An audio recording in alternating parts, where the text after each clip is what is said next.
Mas se esse caminho for percorrido e nós tivermos um êxito razoável e saltar essas fogueiras todas, quando você pensa no Brasil, na sua elite, nos seus empresários, você acha que, com todos os defeitos que eles tenham, que há um instinto empresarial suficiente no Brasil, ou você acredita naquelas antigas teorias de que nós somos meio católicos, meio preguiçosos, meio isso, meio aquilo? Olha, Bolívar, os últimos anos mostraram que o Brasil conta com empresários de grande valor, de grande tino. Basta ver o exemplo do agronegócio. O agronegócio é um exemplo fantástico do que pode ser o Brasil. Porque se você olhar a participação do governo no eixo do agronegócio é quase nenhuma. Quase nenhuma. O pessoal de Uberaba, do Triângulo Mineiro, que trouxe as raças zebuínas para o Brasil. O que o governo fez para valer? O governo fez algo que surgiu em 1973, que é a Embrapa, tem muito a ver com o êxito do agronegócio. Em segundo lugar, na época ainda no regime militar, o Polo Centro, que foi um programa de investimento em infraestrutura que abriu estradas pelo Centro-Oeste, né? E a migração do Sul e do Sudeste para o Centro-Oeste. Né? Então você tem hoje no Centro-Oeste famílias gaúchas, paranaenses, paulistas, né? Que desbravaram aquela região e implantaram métodos mais modernos de gestão. A agricultura usa tecnologia de forma intensa. 25% dos drones no Brasil são operados no agronegócio. O Brasil tem uma posição número 1 em 6 produtos exportáveis. Nós somos número 1 em café, que já éramos antes, em açúcar, em frango, em carne, em suco de laranja e mais recentemente em etanol. Né? E vamos passar os Estados Unidos este ano, ou no próximo, como o maior produtor mundial de soja. Né? Realmente é uma coisa espetacular. E se você olhar, fruto quase exclusivo do empreendedorismo. Né? Você tem outro exemplo no sistema financeiro. O sistema financeiro brasileiro é muito sofisticado, muito sólido, se beneficiou não só da qualificação de seus componentes humanos, de seus recursos humanos, mas de uma boa regulação do Banco Central. Né? O Banco Central hoje é um grande regulador, conceituado no mundo inteiro, que garante um sistema financeiro estável, sólido. Né? Aí você vai começando a ver casos do açúcar, não é? Você tem uma empresa brasileira que conseguiu fazer uma joint venture com a Shell, né? E formando a Raízen, que é um gigante, não só de açúcar, mas de energia, lubrificantes, combustível, e começa a se tornar uma multinacional. Né? E com todos os problemas que ocorreram com o setor de carnes, temos a JBS, que é realmente um gigante multinacional.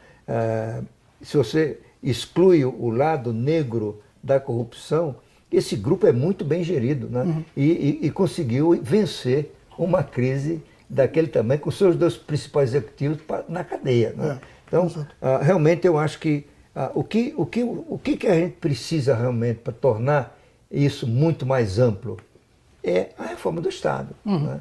É um sistema tributário racional, um sistema de incentivos corretos à atividade de assumir riscos, de empreender, de gerar prosperidade. Né? De modo que eu acho que a gente tem um certo animal spirit aqui no Brasil também. Ou seja, o futuro não chegou ainda, mas está à vista.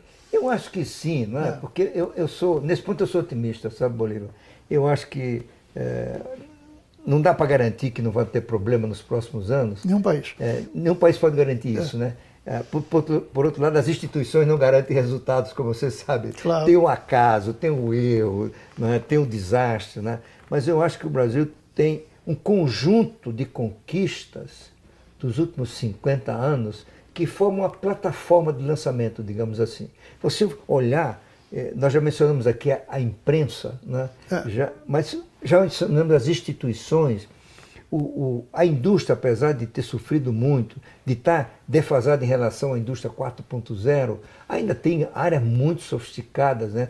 Basta lembrar que o Brasil tem na Embraer a 3ª maior produtora de avião do mundo, e avião é uma coisa complicada para produzir, não é? Se você olhar o sistema financeiro que a gente mencionou também, não é?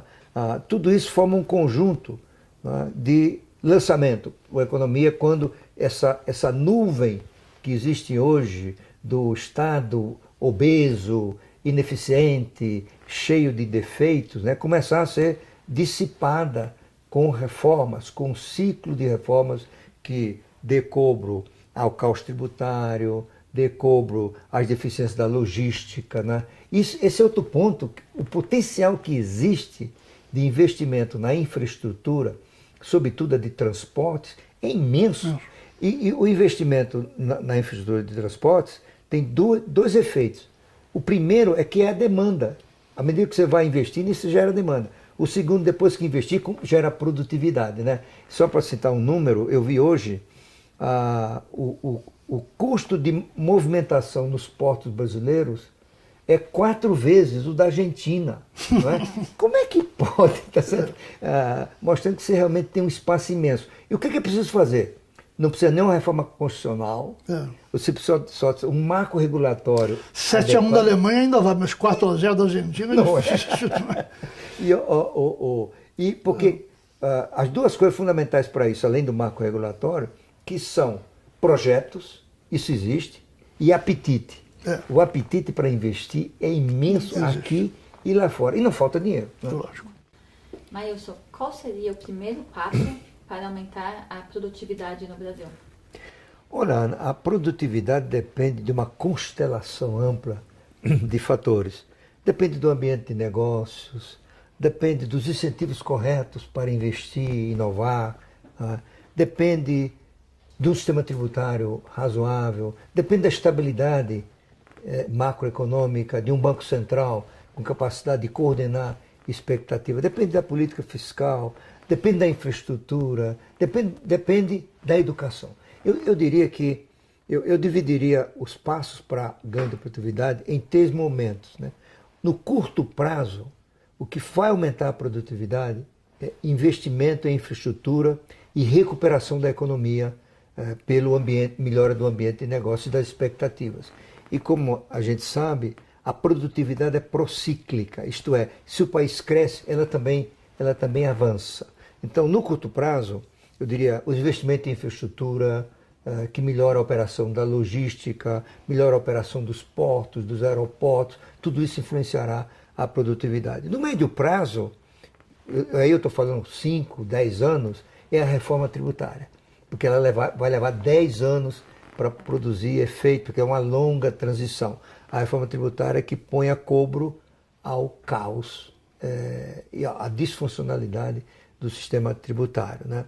A reforma do Estado, reduzindo a burocracia, a abertura da economia também tem efeitos de médio prazo, né? Porque essa abertura não é da noite para o dia, haverá uma transição e os seus efeitos se propagam ao longo de muitos anos.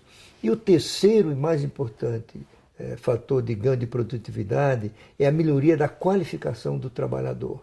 Não é? E nesse caso a educação é fundamental. Seja a educação formal, não é? A melhoria da sua qualidade, o Brasil voltar a ganhar ganhar posições nos testes internacionais, tem também o treinamento do trabalhador, o treinamento em serviços, o treinamento na indústria, o treinamento com cursos profissionalizantes. Né? Mas eu diria que a grande batalha de longo prazo, que se não vencida as outras não vão adiantar, né? É melhorar a qualidade da educação.